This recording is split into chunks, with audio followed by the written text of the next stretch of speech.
제가 앞서 공자님 접신한 이야기들을 몇 가지를 이제 전해드린 바 있습니다. 요번에도 또 한 편을 이제 전해드리려고 하는데, 제목은 이겁니다. 군자론. 예, 군자라는 것은 여기서 이제 그 정치 지도자,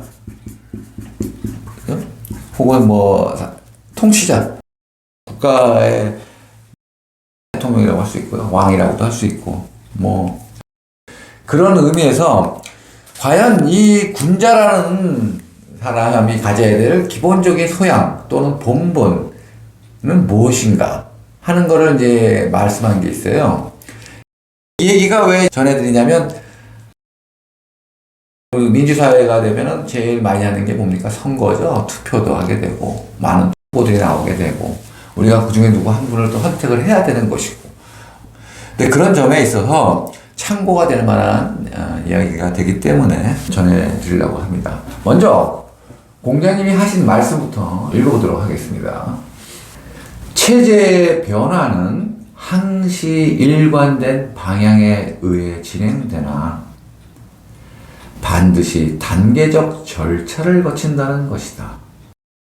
그러므로 자신이 민족이 남에 의해 속박되어 있는 경우에는 단지 해방됨이나 독립됨에 큰 가치를 두게 되고 그 이후의 일에 대해 생각할 겨를이 없다. 그러한 변화를 맞은 국가가 해야 할 일은 먼저 삶의 질을 향상시키기 위하여 민생의 안정과 발전을 도모하게 되는데, 그때 그러한 방향을 인지하는 역할을 가진 사람이 필요하다. 그로 인한 변화는 다시 그간에 일어났던 모순들을 극복하기 위하여 노력하게 되는데, 그때 권위와 권력의 독점에 대한 반성의 시점이 필요하고, 그러한 시점에 그러한 방향을 인지하는 역할을 가진 자 또한 필요하게 되는 것이다. 이러한 단계를 거치면 다시 그러한 일관된 방향을 지향하면서 생긴 모순된 점들을 반성하는 시기가 돌아오는데, 이때 이를 원만히 이루게 하기 위한 역할을 가진 자가 또한 필요하게 되는 것이다. 이렇듯이 공간이 그 변화를 거쳐오게 되면 이제는 그 체제를 포함하는 전체 체제의 발전을 위한 역할을 위한 준비를 시작하게 되는 것이다. 그러니 체제의 변화는 단계적인 변화마다 역할을 가진 자가 필요하게 되며, 그 역할을 가진 자는 그러한 일관된 방향을 지속하기 위하여 모순을 만들게 되는데, 그 모순은 반드시 정화되는 시기를 거치게 된다.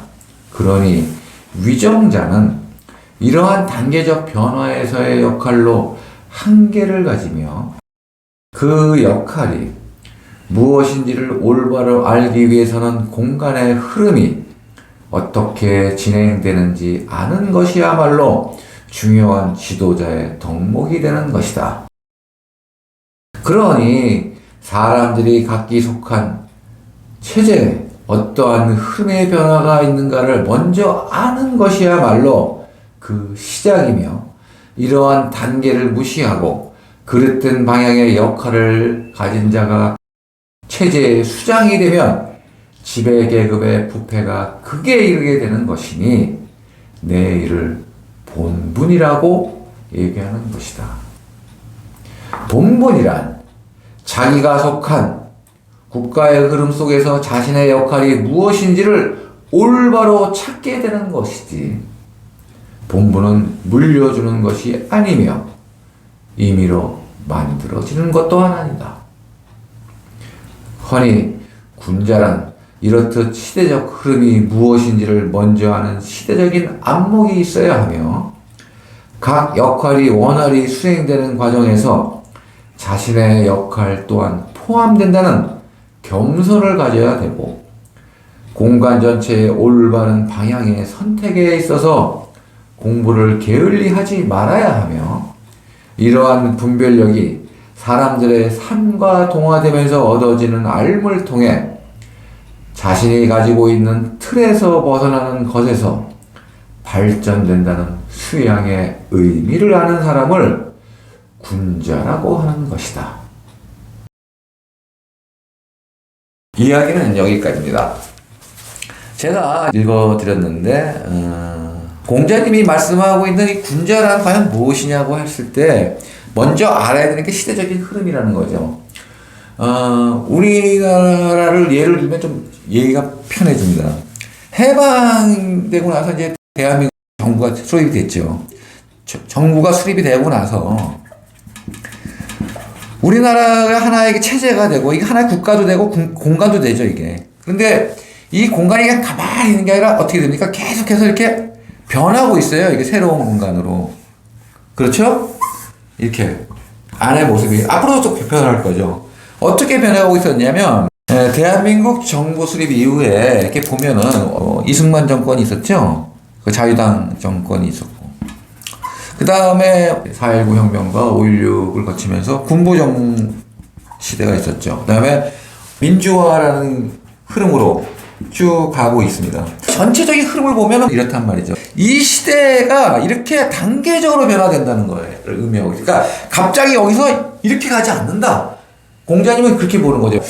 왜 그런 생각을 했을까 보면은 공자님 시대에는 많은 나라가 흥하고 쇠하는 과정을 많이 보면서 어떤 단계적 변화가 있다고 봤다는 거죠, 공자님은. 그래서 그때마다 무수히 많은 왕들이 생기고 왕족이 생기고 하는 걸 봤겠죠. 그러면서 어떤 걸 생각했겠냐면 역할이라는 의미를 각기 있다고 생각한 거죠. 이렇게 단계적으로. 이런 식으로. 이렇게 보니까 어떻게 보냐면 이 군자라는 역할을 가진 자가 이 시대는 어떤 역할을 해야 되고 이 시대에서 다음 시대를 보는 안목, 이 흐름을 가졌다면은 사실상 뭐 4.19나 5.16이 일어났겠습니까? 대부분 독재를 하려고 그러고 권력 가진 사람이 끝까지 이 흐름을 보진 않고 자기 역할이 여기라는 것을 이해하지 않고 끝까지 가려고 하는 그런 일이 있다 보니까 이게 악순환인데 바로 이 겸손, 이 시대적인 흐름을 보면서 각기 나의 역할은 여기까지구나 하는 시대적인 겸손을 알아야 된다는 걸 얘기하고 있는 거죠. 그럼 뭐 역으로 이렇게 생각할 수 있죠. 지금은 이제 왕을 우리가 뽑는 시대죠. 대통령을 선거하니까. 그럼 우리는 어떻게 봐야 될까요? 우리는 이 시대적 흐름에 맞는 사람을 뽑아야 된다는 걸 얘기가 됩니다. 밖으로 보면.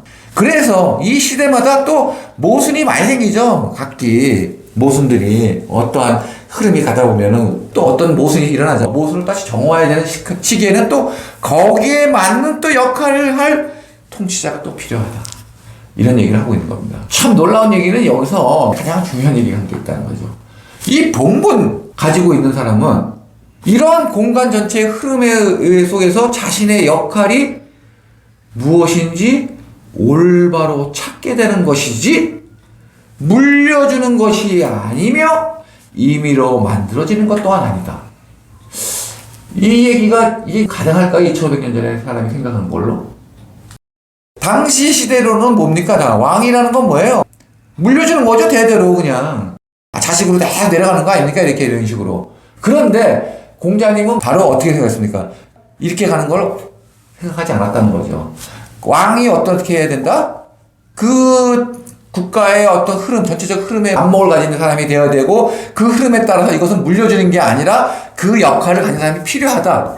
이건요, 어떤 거예요? 민주적인 걸 해서 새로운 사람을 선출해가는 그런 어떤 통치관을 가진 사람을 필요했다고 봤다는 얘기가 됩니다. 이것도 사실은.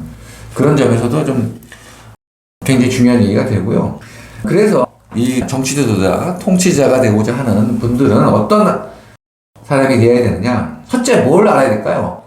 시대적 흐름, 이 흐름을 아는 사람이 되어야 된다는 거죠. 지금 민주화가 흐름인데 독재를 꿈꾸는 사람이 대통령이 되려고 하면 되겠습니까? 시대와 역행하는 거죠. 그런 사람들이 집권하게 되면 어떻게 돼요? 모순을 일으키죠. 그런데 그거에 대해 뭐라고 얘기하고 있습니까? 부패가 극에 이른다고 얘기하지 않습니까? 지도자들도 시대적인 흐름이다라는 것을 이해할 수 있는 그런 안목이 있는 사람이 통치자가 되어야 된다. 이런 얘기를 하고 있고요. 또 하나는 역할이라는 개념을 알아야 된다. 자기가 다 할 수 있는 게 아니라 이런 단계적 변화에 있어서 어느 단계에 있고 앞으로 어떤 단계로 가겠구나의 자기의 역할에 충실하려는 겸손을 먼저 가져야 된다. 그리고 그 시대적인 흐름을 알려면 뭘 해야 되느냐? 사람들과의 삶과 동화되어서 얻어지는 알을 통해 가지고 자신이 가지고 있는 어떤 고정관념, 틀에서 벗어나는 것에서 수양의 의미 또한 아는 사람이야말로 참된 군자다. 이렇게 얘기하고 있는 겁니다. 이런 점에서 참고가 되지 않을까 생각해서 이 말씀을 전해드렸습니다.